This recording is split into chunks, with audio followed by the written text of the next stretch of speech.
now under full military dictatorship, where the head of the family is grown old. I think he has either the son has taken over the responsibility or he has assigned him. The son said in one of the tweets, in Rwanda they write about him very well. In Uganda, journalists don't write about him very well. I will kill them. You forgot. Yes, alright. Awo wenyine tugenda okubanga tutandikira olunaku olwaleero oli ku Yugi Update Civic osinzira obanga otuwuliriza.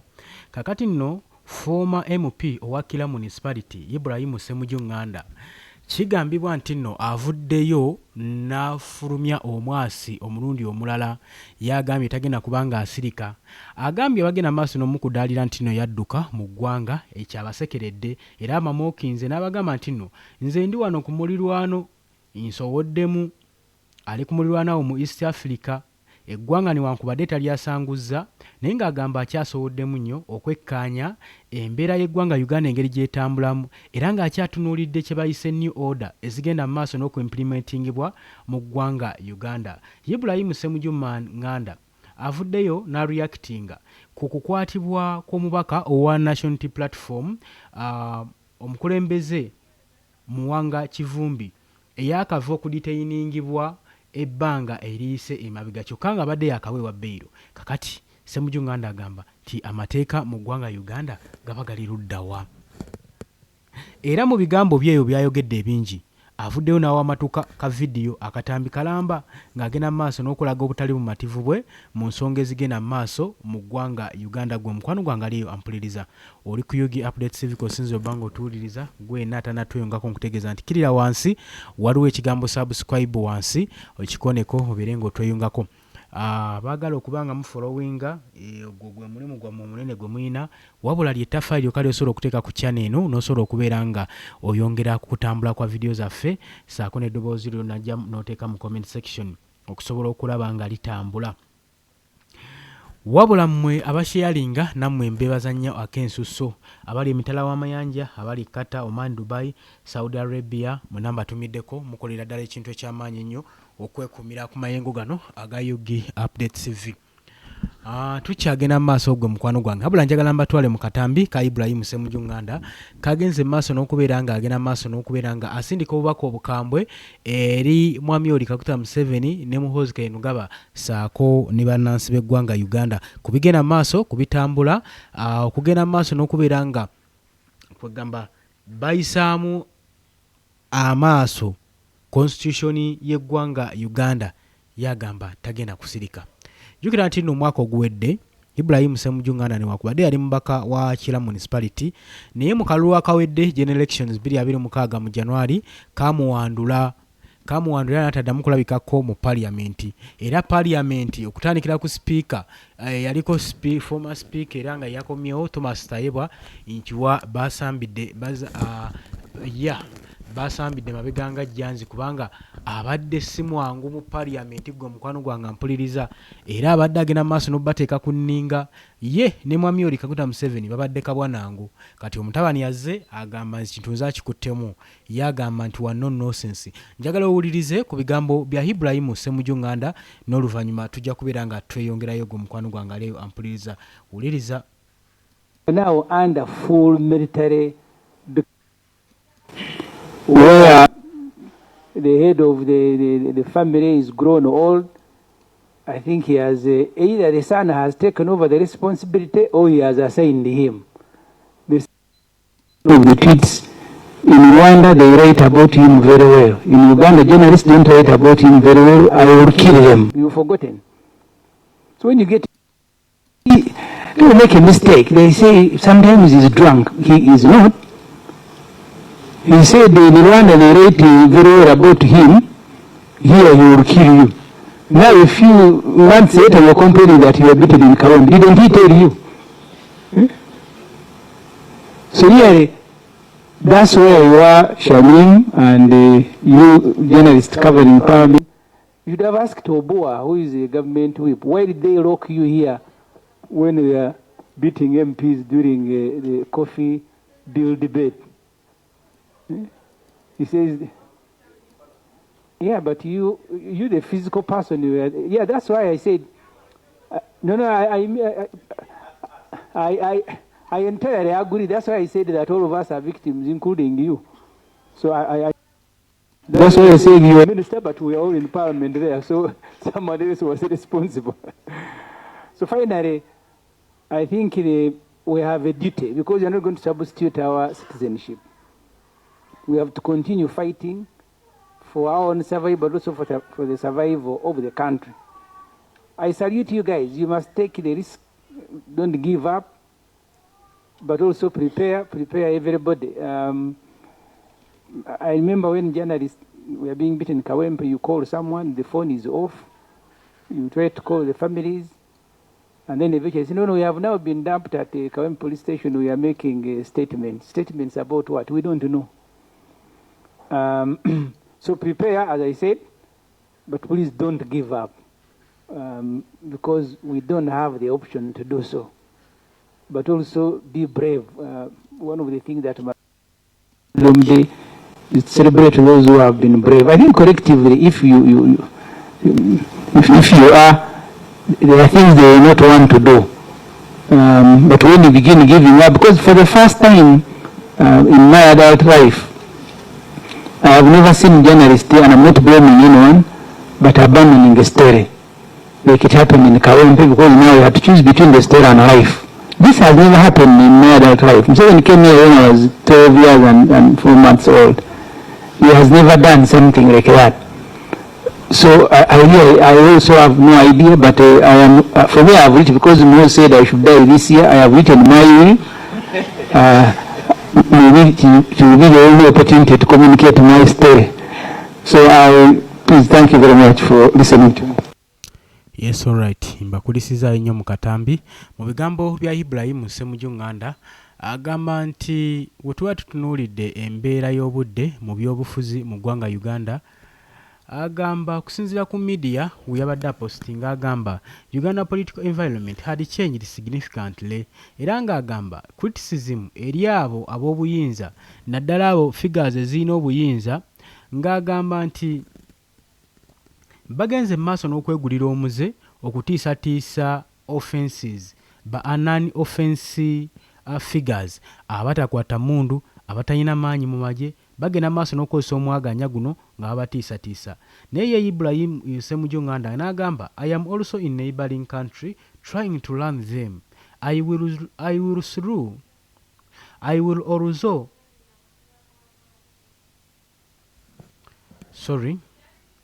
agamba I am also in a neighboring country trying to learn them. I will, through our lawyer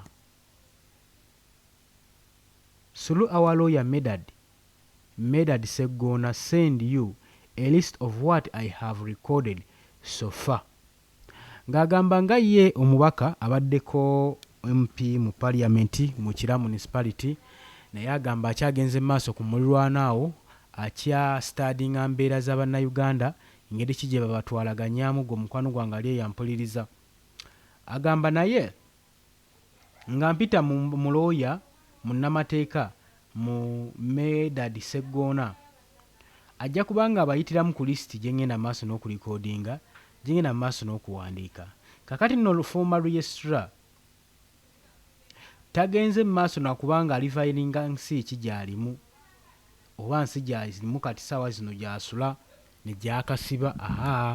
Ebyo abirese tabyogedde, naye wabula agamba nti nno budde bwonna ajja kuba akomawo mu Uganda, era ekirowoozo kye ekyosigala outside Uganda kyazze oluvannyuma lwa Chief of Defence Force Muhoozi Kainerugaba okuvayo n'alipoting era n'amentioninga eri omubaka Wannakawa West MP Joel Ssenyonyi saako ne opposition figures okubanga bagenda maaso n'okubanga bakwatibwa.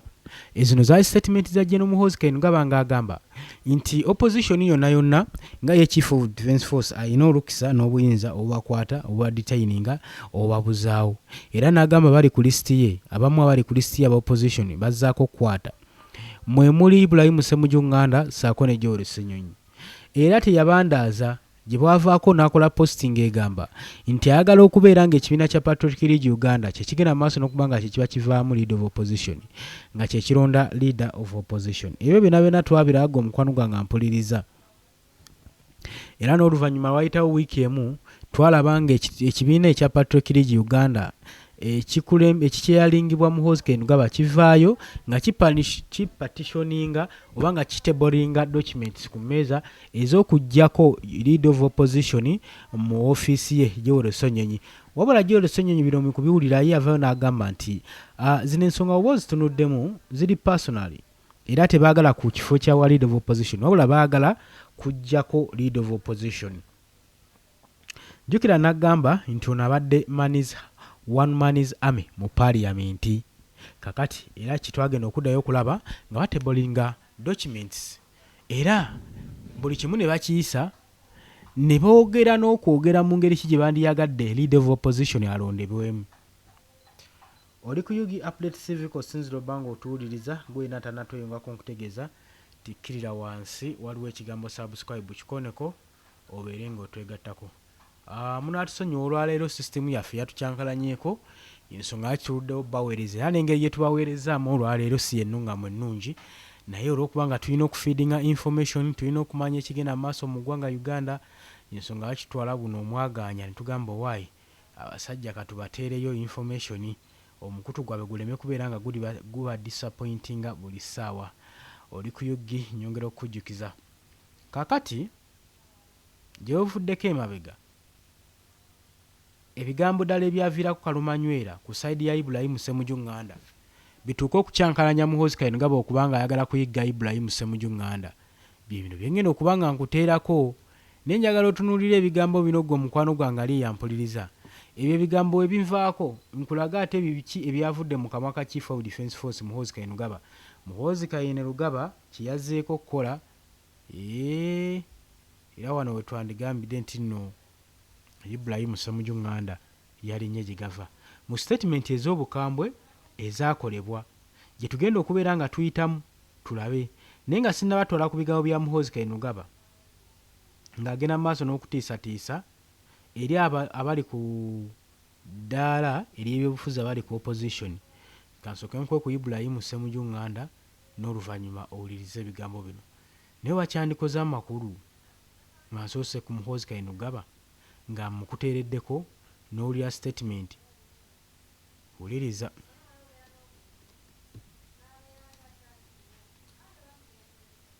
We will never allow anyone again to undermine the national interest in whatever shape or form.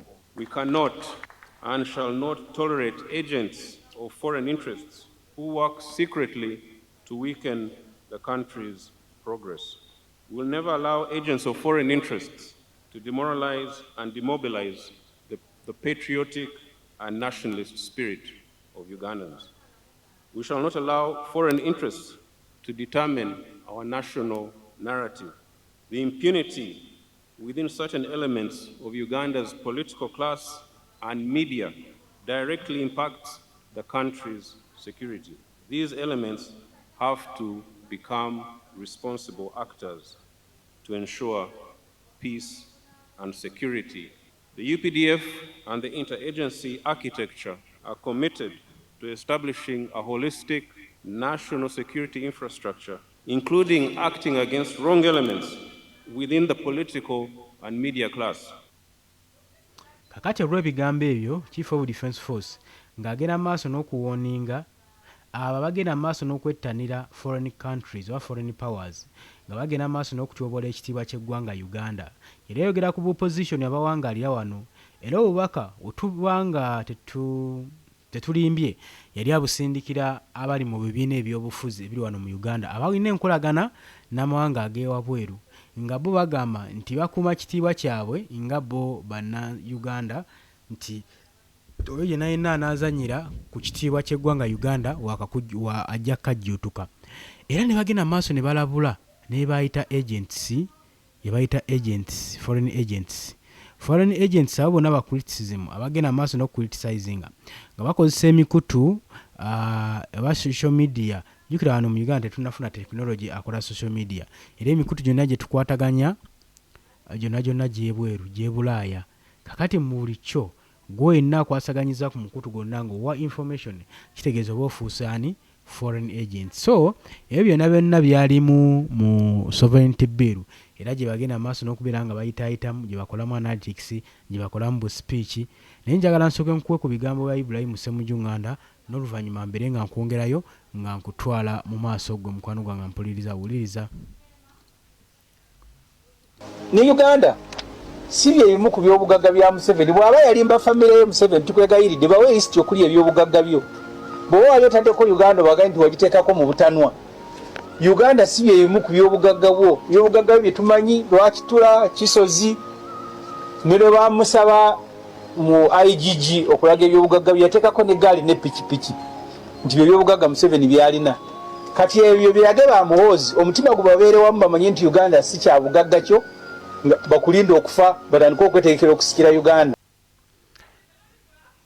Kakati Ibrahim Ssemuju Nganda agamba nti wakusigala nga yeekwese mu ggwanga lyatamenye paka ng'amayengo g'ebyobufuzi mu ggwanga gamaze okukkakkanako. Era agamba nti ye akyetegereza bintu na new order egenda mu maaso eteereddwa ku Uganda gy'agezaako okuba ng'atunuuliza enkalirizo then ekyo kinaamala toba oli awo anaakwata n'akomawo n'alinnya kigere kye n'akomawo ku butaka. Ibrahim Ssemuju Nganda newankubadde bye yayogedde tebyalinkinze okubeera kw'okwo abroad tekwalinkinze ku remarks gya Chief of Defence Force mu Kayine Rugaba ng'agamba nti as they observing changes mu political situation era ng'agamba outspoken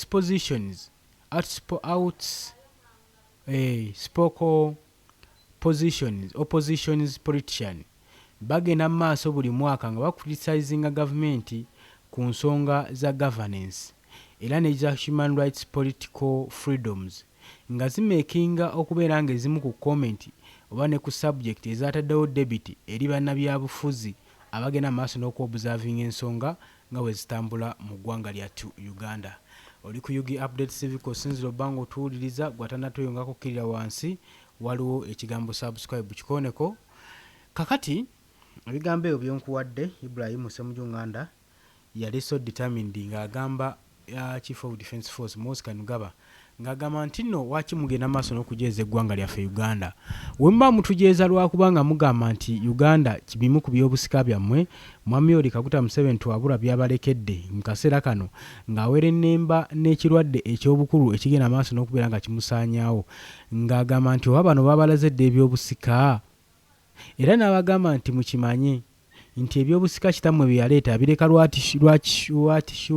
lwakitula saako ne wa igigi wali ebyobugagga bye era ibalage nga temunnafa.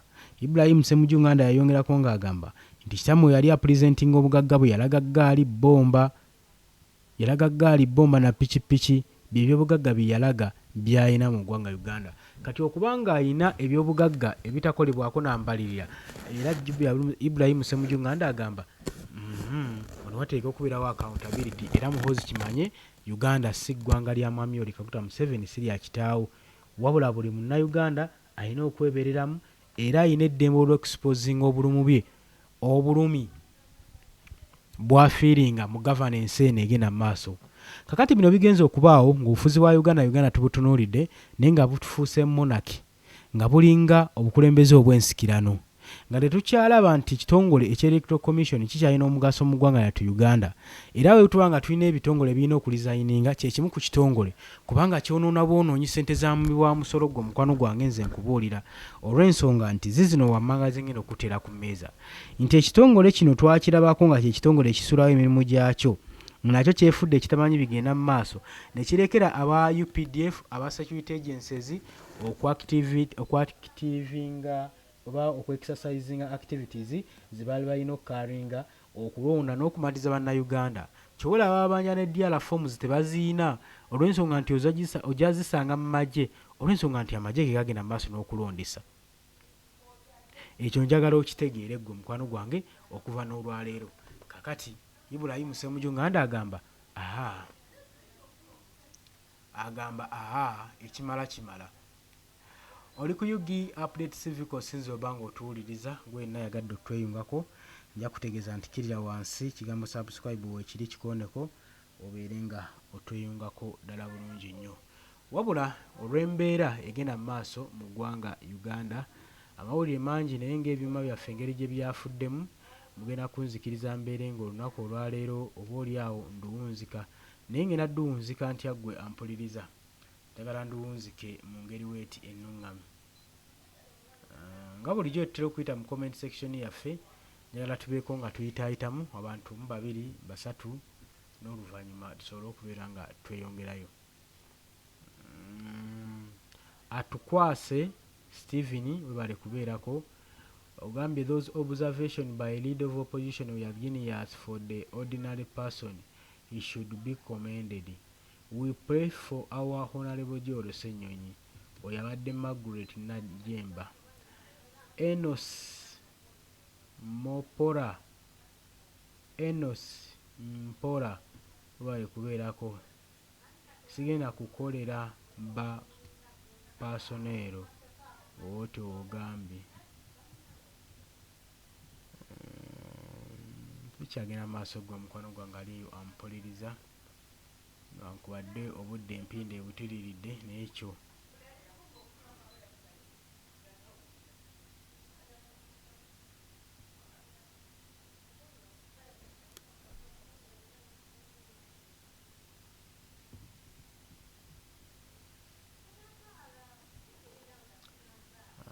niyo omulala wano katulabe eno si twakumaze dda Adijja Nalwadda we bali kubeerako Adijja Nalwadda Nakimbugwe Robina we bali kubeerako ani omulala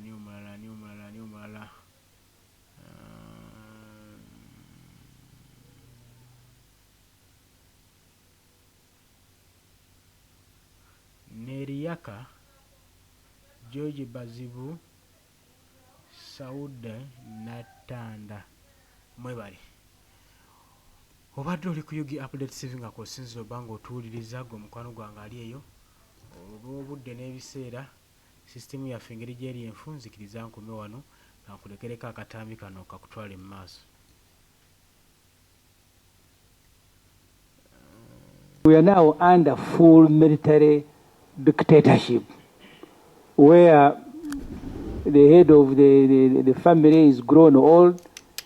I think he has either the son has taken over the responsibility or he has assigned him. The son said in one of the tweets, in Rwanda they write about him very well. In Uganda, journalists don't write about him very well. I will kill them. You've forgotten.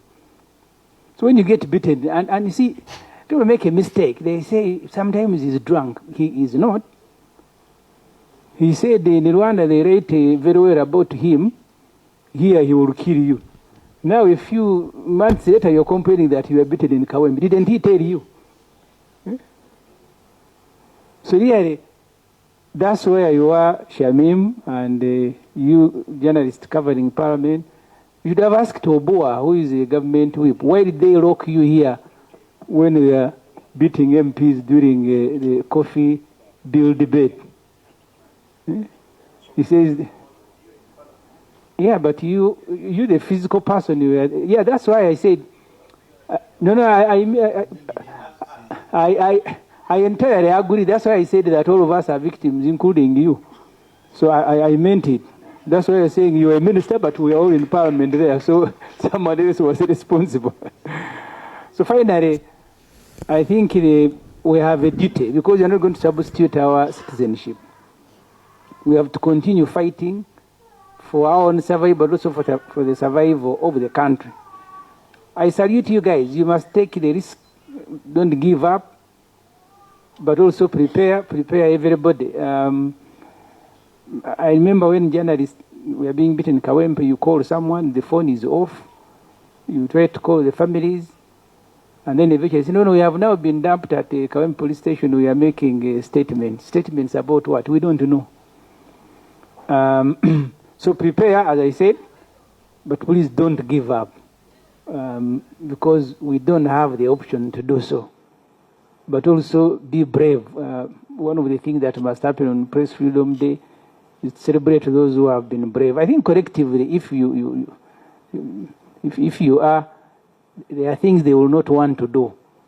But when you begin giving up, because for the first time in my adult life, I have never seen journalists, and I'm not blaming anyone, but abandoning a story. Like it happened in Kawempe, because now you have to choose between the story and life. This has never happened in my adult life. Museveni came here when I was 12 years and 4 months old. He has never done something like that. So I also have no idea, but I am, for me, I have written, because Muhoozi said I should die this year, I have written my will. Now under full military dictatorship, where the head of the family is grown old. I think he has, either the son has taken over the responsibility or he has assigned him. The son said in one of the tweets, in Rwanda, they write about him very well. In Uganda, journalists don't write about him very well. I will kill them. You've forgotten. So when you get beaten, and you see, don't make a mistake. They say sometimes he's drunk. He is not. He said in Rwanda, they write very well about him. Here, he will kill you. Now, a few months later, you're complaining that you were beaten in Kawempe. Didn't he tell you? So really, that's where you are, Shamim, and you journalists covering Parliament. You should have asked Obua, who is a government whip, why did they lock you here when they were beating MPs during the coffee bill debate? He says, yeah, but you the physical person, yeah, that's why I said, I entirely agree. That's why I said that all of us are victims, including you. So I meant it. That's why I'm saying you're a minister, but we're all in Parliament there. So somebody else was responsible. So finally, I think we have a duty, because you're not going to substitute our citizenship. We have to continue fighting for our own survival, but also for the survival of the country. I salute you guys. You must take the risk. Don't give up, but also prepare everybody. I remember when journalists were being beaten in Kawempe, you call someone, the phone is off. You try to call the families, and then eventually say, no, we have now been dumped at the Kawempe police station. We are making statements. Statements about what? We don't know. So prepare, as I said, but please don't give up, because we don't have the option to do so. But also be brave. One of the things that must happen on Press Freedom Day is to celebrate those who have been brave. I think collectively, if you are, there are things they will not want to do. But when you begin giving up, because for the first time in my adult life, I have never seen journalists, and I'm not blaming anyone, but abandoning a story. Like it happened in Kawempe, because now you have to choose between the story and life. This has never happened in my adult life. Museveni came here when I was 12 years and 4 months old. He has never done something like that. So I also have no idea, but I am, for me, I have written, because Muhoozi said I should die this year, I have written my will. Maybe it will be the only opportunity to communicate my story. So please thank you very much for listening to undermine the national interest in whatever shape or form. We cannot and shall not tolerate agents of foreign interests who work secretly to weaken the country's progress. We will never allow agents of foreign interests to demoralize and demobilize the patriotic and nationalist spirit of Ugandans. We shall not allow foreign interests to determine our national narrative. The impunity within certain elements of Uganda's political class and media directly impacts the country's security. These elements have to become responsible actors to ensure peace and security. The UPDF and the interagency architecture are committed to establishing a holistic national security infrastructure, including acting against wrong elements within the political and media class.